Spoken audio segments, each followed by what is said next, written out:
안녕하세요. 산업경영공학과 김상훈입니다.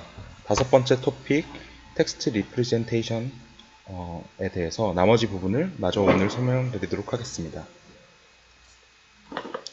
먼저 글러브에 대해 다루도록 하겠습니다. 글러브는 지난 시간에 설명드렸던 워드2백의 한계점을 개선하기 위해 제안된 모델입니다. 워드2백은 지난 시간에서 다루었듯이 여러 학습 전략으로 학습량을 줄이는 방법도 있지만 그래도 여전히 자주 등장하는 단어에 대한 학습량이 너무 많다라는 한계가 있습니다. 이 말은 다음의 예와 같이 큰 의미를 지니지 않은 더와 같은 단어들이 너무 많이 학습됨으로써 오히려 중요하지만 자주 등장하지 않았던 단어들의 학습 기회를 잃게 된다는 말입니다. 글러브는 이를 해결하기 위해 먼저 두 단어가 동시 등장할 확률을 정의합니다. 자세히 설명을 드리면 이 표에서 ice라는 단어가 주어졌을 때 solid가 등장하는 확률은 steam이 주어졌을 때 solid가 나타날 확률보다 높습니다.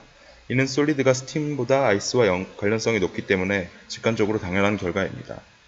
P solid bar ice, P solid bar steam 분의 P solid bar ice는 8.9라는 큰 값이 나오고 P gas bar steam 분의 P 게스바 아이스는 0.085라는 작은 값이 나옵니다.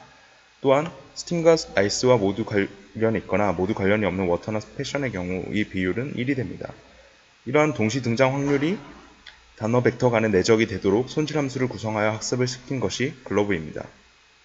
즉 글러브를 통해 임베딩된 단어 벡터에 대해서 말씀드리자면 솔리드가 주어졌을 때 아이스와 스팀 벡터 사이의 내적값이 8.9가 되게끔 게스가 주어졌을 때 아이스와 스팀의 내적값이 0.085가 되게끔 하는 것입니다.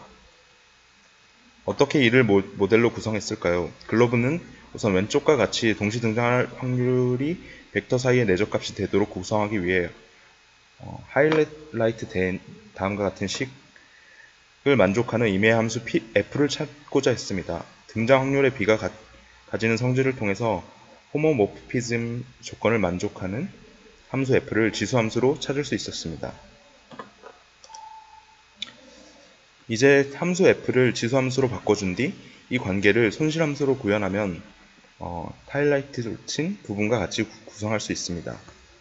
이 과정에서 조금 주목할 점은 로그 xi를 bi로 치환하였고 bk 틸다 부분도 추가해 주었는데 이는 단어 wi, wk 틸다의 개별 등장 빈도를 의미합니다.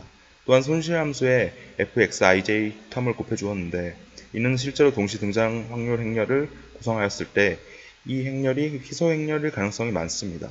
따라서 동시 등장 빈도 값이 굉장히 작은 경우 정보에 거의 도움이 되지 않으므로 가중치 함수 텀을 도입하여 이를 잡아주는 방식입니다.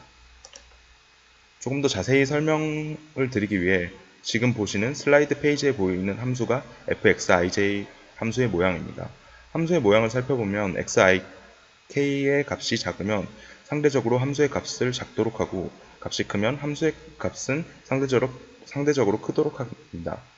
하지만 xik가 지나치게 높다고 해서 지나친 가중치를 곱해주지 않기 위해서 함수의 최대값을 1로 고정해 두었습니다. 이 함수의 값을 손실함수에 곱해주면 가중치의 역할을 할 수 있습니다. 다음은 글러브에 이어 다시 워드2백의 또 다른 한계점을 개선한 모델로 패스트 텍스트라는 모델을 소개시켜 드리고자 합니다. 간단하게 패스트 텍스트의 컨셉을 소개시켜 드리자면 워드2백은 단어를 쪼개질 수 없는 단위로 간주했다면 패스트 텍스트는 하나의 단어 안에도 여러 단어들이 존재하는 것으로 간주하여 단어 안의 내부 단어도 고려하여 학습하는 방식입니다. 따라서 이 모델은 형태소가 풍부한 언어의 임베딩에 유리하고 이를 위해 출연했다고 할 수 있습니다. 메인 아이디어는 단어를 부분 단어 형태로 나타내고 이를 표상시킨 뒤에 부분 단어 벡터의 합을 단어로 표현한다고 할 수 있습니다. 다음으로는 단어보다 큰 단위를 임베딩 시키는 방식입니다. 문단 문서를 벡터화시키는 방식은 크게 패러그래프 벡터 디스트리뷰트 메모리 모델이라 불리는 PDDM과 패러그래프 벡터 디스트리뷰트 백업 워즈 모델이라 불리는 PD 디바우 방식인 두 가지가 있습니다. 닥투백에서는 패러그래프 id를 하나의 단어처럼 사용하여 문서를 훈련 데이터로 사용합니다. PVDM 방식은 이런 패러그래프 벡터와 앞의 단어들을 사용해서 다음에 나오는 단어를 유추합니다. 윈도우라는 정해진 사이즈의 단어들을 문맥 정보로 사용하여 맨 앞에서부터 한 단어씩 옆으로 이동하면서 훈련 데이터로 사용하게 됩니다. 같은 패러그래프에서 생성된 훈련 데이터에서는 하나의 패러그래프 벡터를 공유하기 때문에 패러그래프 벡터는 훈련 시 문서의 주제를 잡아주는 메모리 같은 역할을 하고 있습니다. PVDBAU 방식에서는 위 방식에서 나오는 콘텍스트 단어들을 사용하지 않고 패러그래프 id만 가지고 이 패러그래프에서 나오는 단어를 랜덤하게 예측하는 방식을 사용합니다. 인풋은 패러그래프 벡터이고 아웃풋은 패러그래프에서 나오는 랜덤하게 뽑힌 단어들입니다. 물론 이때 아웃풋의 순서는 지켜질 필요가 없습니다.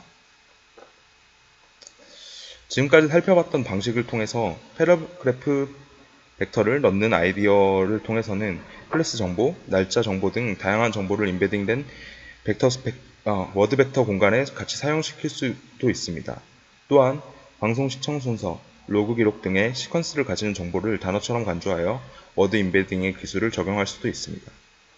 이상으로 이번 토픽에 대한 리뷰를 마치도록 하겠습니다.